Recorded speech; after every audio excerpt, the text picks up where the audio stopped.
"You need a home, and I need a mommy," said the little girl to the young homeless woman at the bus stop. The small voice rang out like a whisper between snowflakes. Elliot Monroe spun around, startled, phone still pressed to his ear. His 4-year-old daughter, Leia, stood in front of a bus stop bench, her mittened hands resting gently on the lap of a young woman wrapped in a tattered coat. The woman didn't move. Her pale blue eyes, exhausted and dim, blinked slowly. She looked more like a shadow than a person, curled into herself, clutching a faded cloth tote like it was the last thread tying her to life. Snow clung to the golden strands of her messy hair, and her lips parted slightly as she fought for breath. Leia reached out, placing a bear-shaped cookie in her lap with tender care.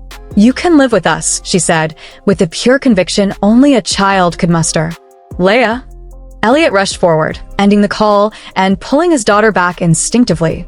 He knelt beside her and looked up at the woman, scanning her with practiced caution. "Miss, what are you doing with my daughter?" The woman slowly raised her hands, palms open. "Nothing. I didn't touch her. She just came over." Her voice was hoarse, but steady. Elliot narrowed his eyes. Her skin was flushed, too red in the wrong places. A quiet shiver ran through her frame as she clutched the tote tighter. "I didn't ask for anything," she whispered, lowering her gaze. "But thank you for having such a kind child." Elliot's chest tightened. "See, Daddy?" Leia added matter-of-factly. She gave her cookie to a cat first. Elliot followed her small hand's gesture. A scrawny cat pawed at crumbs near the bench, half a torn bread roll in the snow. The other half was clearly gone. The woman hadn't begged. She hadn't spoken first. Yet her silence was louder than anything he'd heard all day. "I think we should go," Elliot muttered, taking Leia's hand.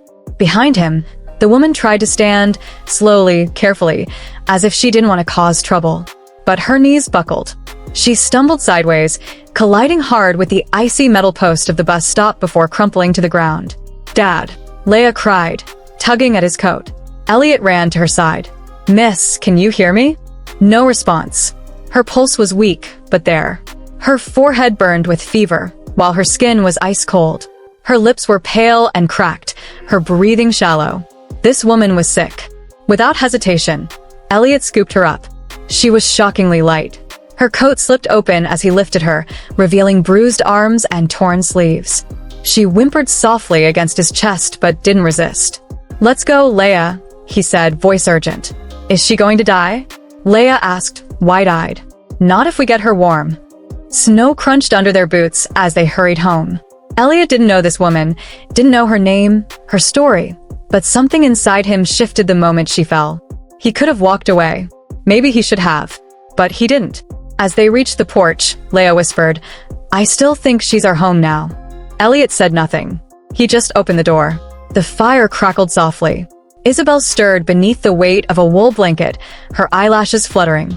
The faint scent of cedar and cinnamon hung in the air. She opened her eyes to see a polished wooden floor, a tall bookshelf filled with architectural books, and the warm glow of a fireplace.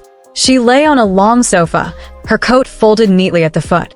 She remembered only the cold, the bus stop, the little girl. Then she heard crayons scratching. Leia sat cross-legged on the rug, tongue between her teeth, drawing with fierce concentration. On the paper, 3 stick figures holding hands, one tall, one small, and one with a halo of yellow hair.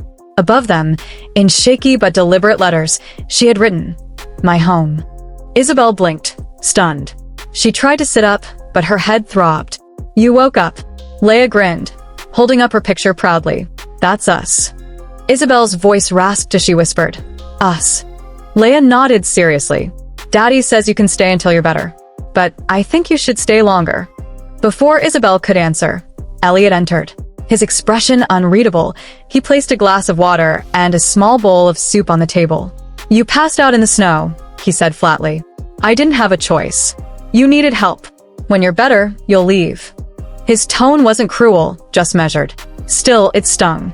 "Thank you," Isabel murmured, lowering her gaze. That night, Elliot noticed the scar on her wrist as she helped with dishes, a jagged line, nearly hidden. He said nothing, but the image etched itself into his mind. Later, he found her curled on the sofa, whimpering softly in her sleep, fever rising. He called a private doctor. "She's severely dehydrated," the physician said quietly. Fever of 102. Fluids, rest, warmth. Does she have insurance? Any family? Isabel stirred weakly, whispering, "No one. There's no one who needs to know if I'm alive or not." Her words fell like frost on glass. Elliot stood watching her long after the doctor left. He recognized the look of someone who had been left behind. He'd seen it in his own reflection years ago, after the hospital called about his wife. The next morning, sunlight filtered through the curtains. Isabel woke to a steaming mug on the table beside her. The scent of ginger and honey rose from the tea. Beneath it, a folded napkin. On it, neat handwriting. "You're not invisible." Her lips trembled. For the first time in years, someone had seen her. Really seen her. The next morning, the house smelled faintly of thyme and ginger. Isabel moved quietly through the kitchen, her golden hair loosely tied, sleeves rolled up. She had insisted on helping. "Just let me contribute," she had said softly. "I feel better when I'm useful." Elliot hadn't argued. Now she stood at the stove, stirring a pot of soup made from leftover vegetables. The kitchen looked different with her in it, warmer. Leia sat at the table, humming as she colored. Elliot entered, laptop under his arm.